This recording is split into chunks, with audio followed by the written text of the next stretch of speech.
Au milieu d'un champ de ruines, ces Palestiniens de Djabalia se tiennent abasourdis, sonnés par le choc des violentes frappes qu'ils ont essuyées quelques heures plus tôt.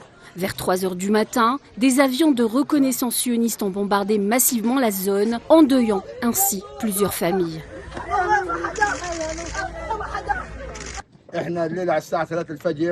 Vers 3 heures du matin, nous dormions quand soudain, nous avons entendu un grand bruit qui a tout secoué. Ce sont des innocents, ils sont morts-nés enfin.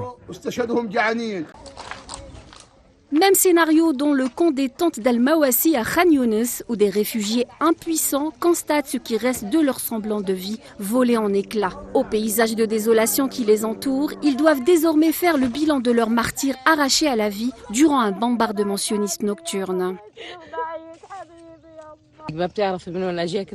Nous ne savons pas d'où est venu le missile. Mes enfants et moi étions dans notre tente. La tente touchée se trouvait juste derrière nous. Mon fils et mon mari ont été blessés.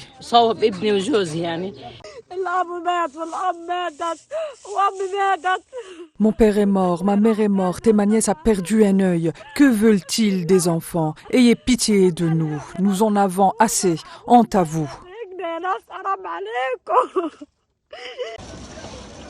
Les 24 civils palestiniens tombés en martyrs à Al-Mawassi ont été transportés à l'hôpital de Khan Younis, où les familles ont pu faire leurs derniers adieux à l'image de cette maman inconsolable qui vient de perdre son petit garçon.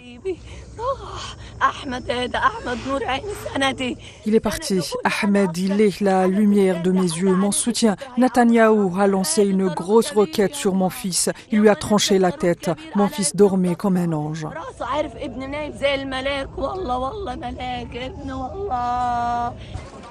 Les nuits d'horreur reprennent à Gaza. Ces derniers temps, les violentes attaques nocturnes se sont succédées simultanément aux 4 coins de l'enclave palestinienne, plongeant les Gazaouis dans la psychose et la peur. Des bombardements qui ciblent des civils innocents, dont une majorité de femmes et d'enfants.